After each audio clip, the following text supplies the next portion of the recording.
We're living in an age of crisis, where nightly news bulletins seem monopolised by depressing news. The death toll continues to rise for Ukrainian civilians, with some of the heaviest losses seen in children. There's been the war in Ukraine and the myriad problems that it's fuelled. An energy crisis, a food crisis, a cost of living crisis. Higher global inflation, slower global growth, ongoing conflict and war. So are we spending too much time catastrophising the news and alienating our audiences as a result? And is there room for a new kind of journalistic model, getting away from the old newsroom nostrum, if it bleeds, it leads, and embracing more of a constructive, solutions-based approach to our reporting? I'm Nick Bryant, and this is Journo, a podcast from the Judith Neilson Institute for Journalism and Ideas.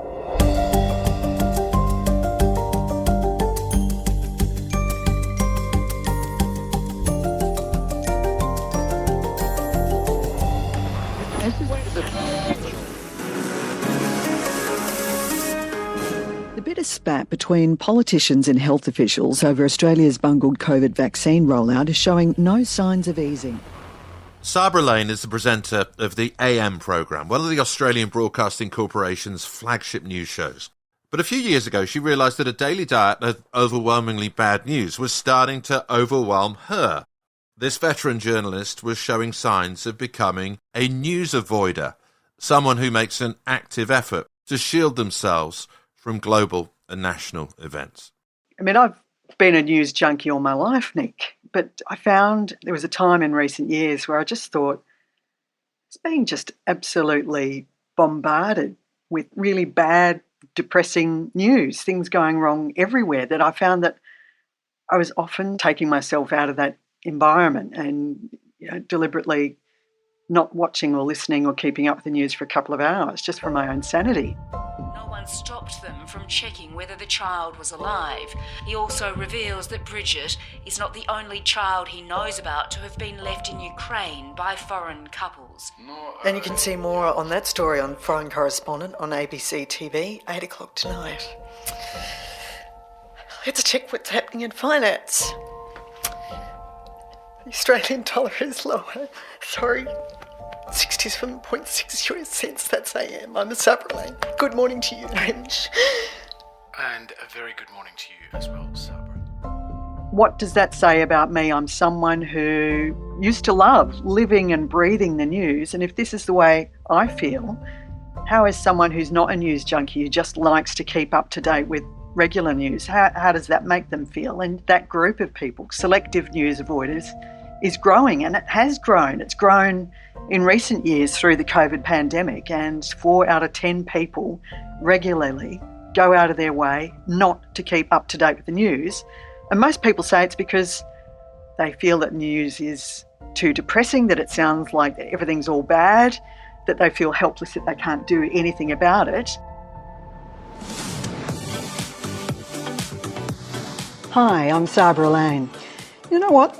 Not all the news is bad, and that's what we're trying to do here at The Bright Side, put a spotlight on the ideas and programs that individuals and groups are coming up with to try and fix problems, and that can be encouraging. Sabra, you've launched this new initiative, Bright Side. What sort of stories do you find yourself curating?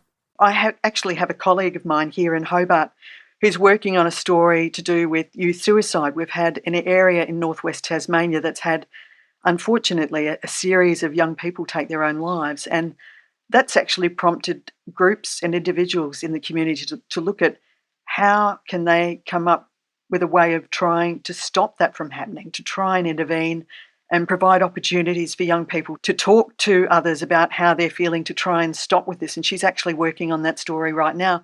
And these stories, like investigative journalism, actually take a fair while to work up. So, again, they're not fluffy, good news stories that you can just get off a shelf. They actually require a fair bit of work to do. They're very thoughtful pieces of journalism. Sabra, you're one of the most highly respected journalists in Australia. You've got a reputation as a great political correspondent, as a really hard-nosed reporter. So I wonder what the reaction was from your colleagues when you decided to adopt this new approach. Did they say, Sabra, have you gone soft? No. Some people still can't get their head around what it is. And it's not soft journalism. It's not soft and fluffy or good news. It's taking a more fulsome approach to events. It's a third spoke in the wheel of journalism. You've got breaking news, which looks at big sudden events that happen. You've got investigative journalism, which is really important. What's gone wrong? How's that happened? Who's to blame? And shining a spotlight on perhaps people who try to avoid responsibility. That's really important. But this is really the next step. Okay, so we've uncovered the problem. How else might we solve this problem? What next?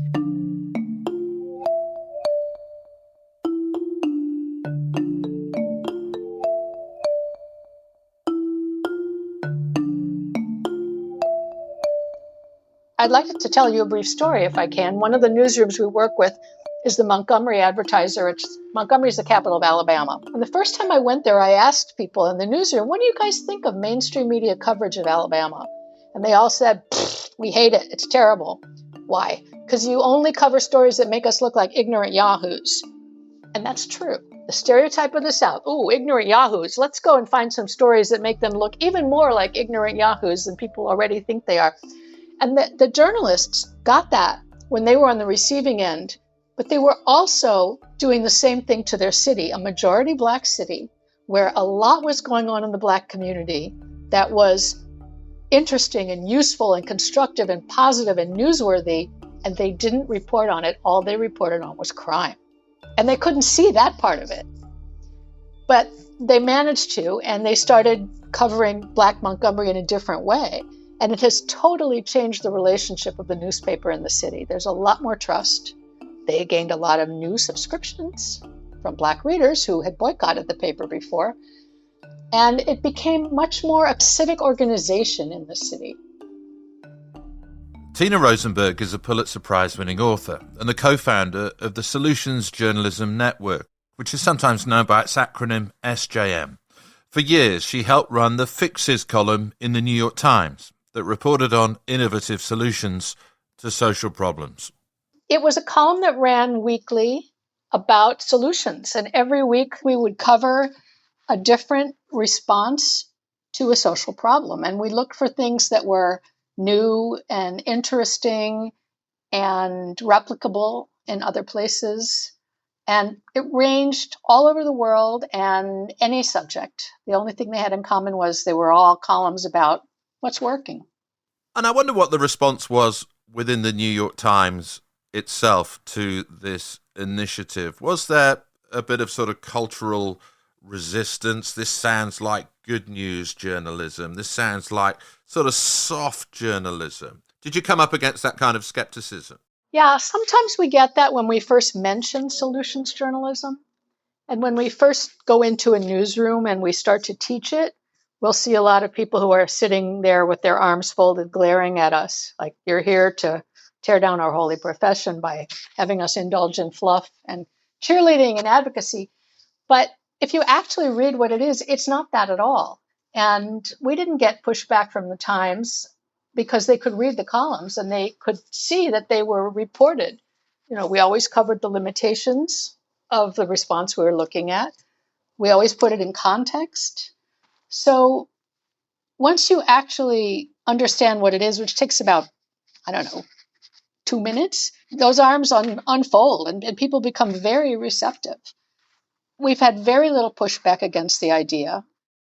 And in part, that's because the twin crises that journalism is going through all over the world, really, economic crisis and existential crisis, has made us much more open to new ways of doing things and much more interested in what our community wants. And communities love solutions journalism.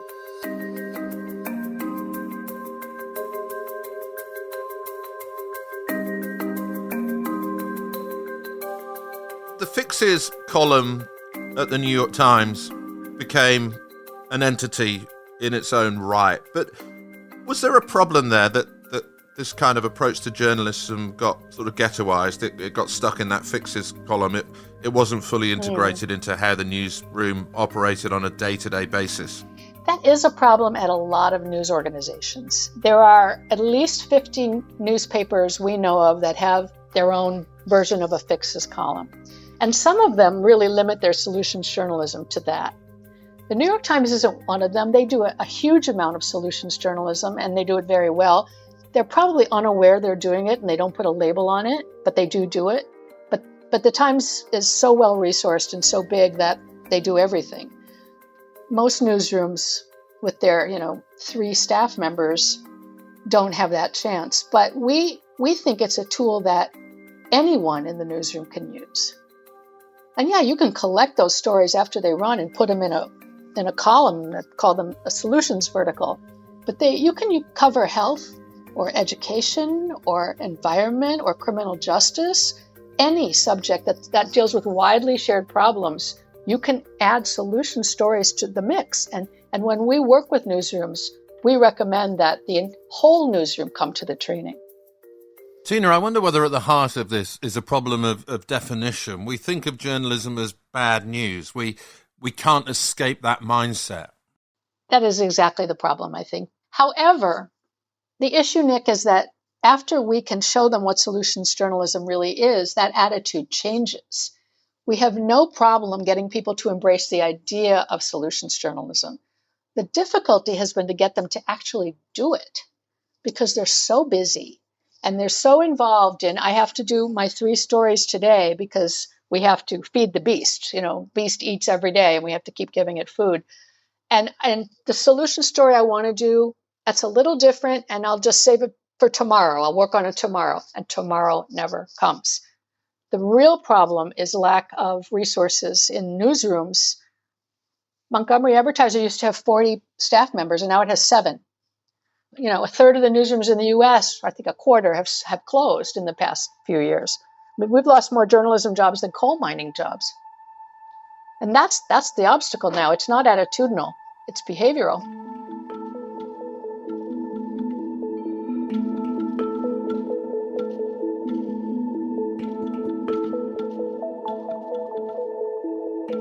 When I launched Flint Beat, I decided just to identify these different gaps. I'm a Flint girl, born and raised, and so even as a consumer, I knew what I was missing. And then when I started talking to the community about what they wanted to see, they really wanted to see a news agency focused on the city. Flint is the largest city within Genesee County, and something that reflected more what they saw in the community. And at the time, we really saw crime, water, and sports in the news, and the community just wanted more than that. The water crisis in Flint, Michigan was a story that had been unfolding for years and has only recently begun attracting regional attention. It also prompted new scrutiny about the access of clean drinking water for millions of people around the country. Jiquanda Johnson is a journalist in the city of Flint, Michigan. You remember that it made global headlines when a failure in the town's water purity controls caused a major health crisis. 5 years ago, she left her job as a reporter on one of the city's main newspapers to start an award-winning online newspaper, Flint Beat. I didn't even know what solutions journalism was when I launched Flint Beat. I guess when we really think about it, if you're a good journalist, it's something you are either already practicing or something you want to do. Sometimes your hands are tied in a newsroom depending on what's going on. You can't necessarily produce the work that you really, really want to do. But I had no idea what it was. When I left the news agency that I was at, I had a list of stories and things that I wanted to focus on. And I started conference hopping. And that's how I was introduced to solutions journalism. And I was like, oh my God, that's something that I really, really want to do. That's something that I got a list of stories here. I know that's what it is. And so I actually found the Solutions Journalism Network, and they just happened to kind of package it, right? So we can all be on the same page as to what this work is and define it. And so after I met the team from SJN, it kind of went from there. And so I've been paying attention to, working with, and doing SOJO work, solutions work, since 2018. That's when I first kicked off. Another violent night in Flint. Shots ringing out early this morning in a city that's been battling a surge in gun violence for weeks. Gun violence is a big thing in Flint. We're plagued by it. It's a public health issue. And so that's how I kicked off my work. For example, we've done like a 3-part series on analyzing the city's plan to tackle crime, right? We've looked at other communities and how they have worked to solve gun violence in their cities and towns. But yeah, solution story is not necessarily perfect. It's not glorifying anything. It's not heroism. It's how a municipality, a community, a person, how they want to fix a problem, taking a deeper dive into it to see if others have tried to fix this thing. Have they used this solution? Did that solution work? If we go back to the crime story, the city wanted to try gun buybacks. When we did some digging, that doesn't necessarily work for criminals. So they're not running to sell their guns back, right? So it's people trying, but it doesn't always work, right? And so it's just trying to fix these problems. Fixing one problem sometimes means that other problems arise. In Flint, Jiquanda applies the same journalistic rigour, investigation and scepticism as she would to traditional forms of reporting. So with the COVID-19 pandemic, right, people were coming up with solutions things that had not been done before. And so then it got kind of funny, like, is this a solution story that the school district is going door to door, knocking on these doors to make sure that kids are getting on the internet in order to access their schoolwork? It's a solution story, but we couldn't necessarily take that deeper dive into it like we usually do. And what did the school district do to solve the problem of kids not accessing the internet in order to go to school? So it's a funny thing, when we have a new problem. New tonight, Flint Township Police are investigating a shooting that took place near ABC 12 News has learned about a homicide in the city of Flint over the weekend. It's at least the third in the first 3 days. I think that solutions journalism in places like Flint, Michigan, can really make a difference and an impact and change the city's narrative, right? Most of the time we're overwhelmed with news about the problem and not empowered to fix it, or we don't even know what your community is trying to do to fix it, right? You'll read a ton of stories about who was shot on the north end of Flint. There's a shooting, there was a shooting, there was a shooting. And I just think that these types of stories, solution stories, help people focus on how to fix it instead of waddle in the problem. Because we can just sit in the problem, right? Now you can take action. There's something you can do to fix this. It might work, it might not work. You might have to tweak it. For Flint, we don't know what that looks like. But this is an opportunity to make your community better. And I think that plays a big role in places that look like Flint and places that have problems like the city of Flint. The city of Flint is a blank canvas for solutions work.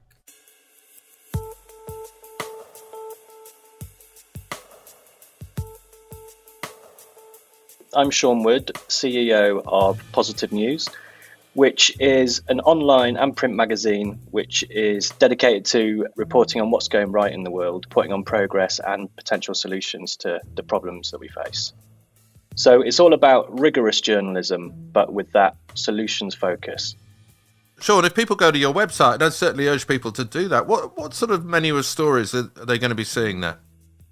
There's a whole range of stories on Positive News covering many of the topics you'll see elsewhere in the news, but from that solution focus. So it could be health innovations, environmental solutions, progressive changes in business, and reports about people's rights being strengthened, and covering progress on issues such as mental health. And that could be charities, community groups, businesses, potential legislation. Across the board, where is progress happening? That's what we're looking for. Where are problems being dealt with in a way that could be effective elsewhere as well?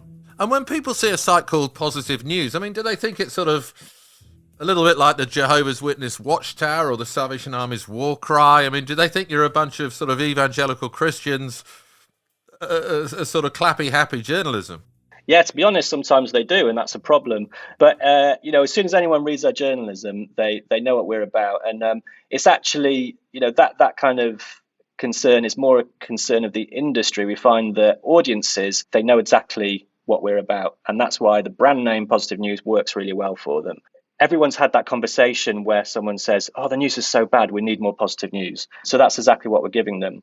But it's important to say that within the industry, we talk about what we do as constructive journalism and solutions journalism because the industry is terrified of the term positive news, which is sometimes quite amusing. And journalists and editors can jump to a lot of conclusions very quickly, that it's fluff and that it's cats getting rescued from trees and that kind of thing, which isn't news at all and not what we're about. So we have to make that differentiation when talking to the industry. I don't think I've ever known such a gloomy kind of news agenda. Do you sometimes feel that you're swimming against a riptide here? Oh, yeah, absolutely. I mean, it's actually changing a lot. 10 years ago, when I was kind of first started working in this field and pushing this kind of domain of solutions journalism and constructive journalism forward, it really felt like we were up against a brick wall. And that's mainly on the industry side. I think we've always felt an appetite from consumers for good news in the broad sense. But I think a lot has changed over the past 10 years for both news consumers and the news industry. So there was some really interesting research out about news avoidance. So the Reuters digital news report that they produce annually, as you may know, found that 38% of people globally now actively avoid the news. And in the UK, where I'm based, it was the worst. 46% of people avoid the news, a rate that's nearly doubled since 2016.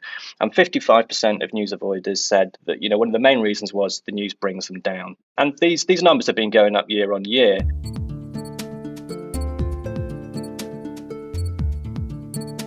To me, there's a crystal clear problem. What I see as a bad news bias in the media is turning people away.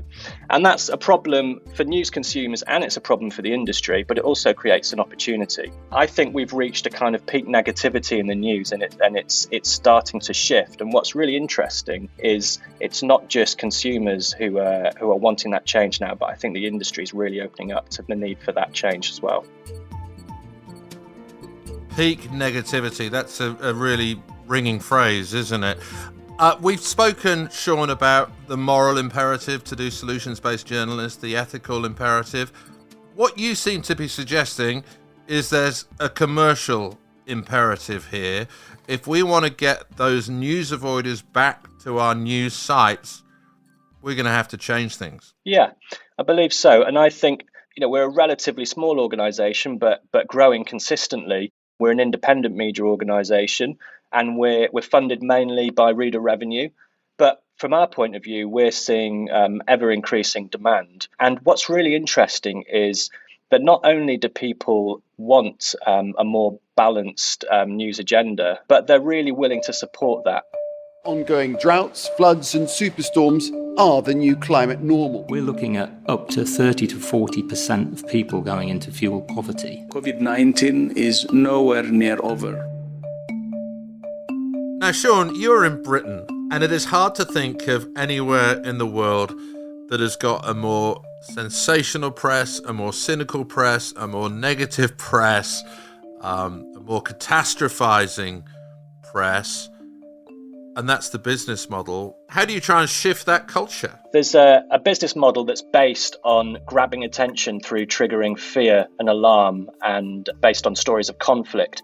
And that's effective because biologically we have a negativity bias.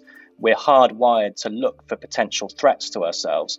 And that's an old system designed for survival, but it's being triggered on a daily basis by the news, which isn't healthy for us, by the way. But there's actually another way to grab people's attention. And to engage people. And that's through triggering a sense of possibility, of awe, of inspiration, of connection. So that's what we do. I mean, Seán, what you've been telling me is really interesting. There is a generational shift in our industry. Old, sort of cynical hacks like me are being supplanted by younger journalists with a very different idea about what our industry should be doing and the positive contribution it can make to society. Yeah, I think that's really well said. I wouldn't want to push out cynical hacks such as yourself, Nick. We need a degree of cynicism, skepticism. It's part of what makes journalism what it is. And, we'd never want to lose that role of being the watchdog and holding power to account. And of course, we don't need to. But what we need to do is to no longer ignore progress. And that's what younger generations are asking for. There's a responsibility there, a necessity. And that's what really drives the work that I do, because for me, we have to come back to asking, what is the purpose of journalism now? And it's no longer just to get important information to people about events that they may not be aware about. We're overwhelmed with information about what's going on. So it's what's going to be useful for society. And so we need to inform people about problems. But if, as a society, we're going to deal with those problems, we need to know about the potential solutions, about where progress is happening, learn from that, give it attention. And I think that's what younger generations are crying out for, because the pressures of issues such as climate change are so great upon them. And fundamentally, that need for journalism to adapt to the state of the world and uphold its responsibility to really serve society is a key driver of this change. I've been worried for some time now that journalism has become an overly destructive force, especially when it comes to the decline and degradation of democracy. Bad news bias has become a real problem. So too the idea that a more solutions-based approach isn't real journalism. I'm not suggesting that we ease up when it comes to our role as a watchdog, or that we put the brakes on investigative reporting. Far from it. But I do think that as an industry, we constantly need to ask ourselves the simplest of questions. Are we part of the problem? And Tina, just one final thing. If there are journalists listening to this who are still a little bit sceptical about the value of this approach, what would you say to them? I would say that with our dwindling resources, we need to make sure that what we do with our people and our time is the highest possible value that we can give to our communities. And that means focusing on stories that matter and stories they can only get here. Journo is produced by Dead Set Studios for the Judith Neilson Institute, which supports quality journalism and storytelling around the world. You can find out more about the Institute's programs and events at jninstitute.org. Our executive producer is Rachel Fountain. Our producers are Grace Pashley and Britta Jorgensen. Sound design is by Melissa May. Our managing editor is Kelly Reardon. And our commissioning editor is Andrea Ho at the Judith Neilson Institute. And I'm Nick Bryant. This is actually the final episode of Season 2. But if you want more Journo, there's a back catalogue to explore. Some of our favourites include our Season 1 look at local and regional journalism, The Troublemaker and The Terrier. And local is the way to go, and particularly with COVID, people are more locally focused. They used to say all politics is local, all journalism is local too, right? Yeah, absolutely. And our recent episode with the brat from the back blocks of Brisbane, her words not mine, Lee Sales. People come up to me all the time in the street and go, "Oh, Lee, you're so brilliant, I'm going to miss you, blah, blah, blah." That has to be as meaningless as people telling me online, "Oh, Lee, you crap, you're a slut, blah, blah, blah." Or maybe it's the BBC's Ros Atkins with a masterclass on his viral explainers. The telling of the story isn't a secondary thing. The telling of the story is the thing. You can find these and more in your podcasting app.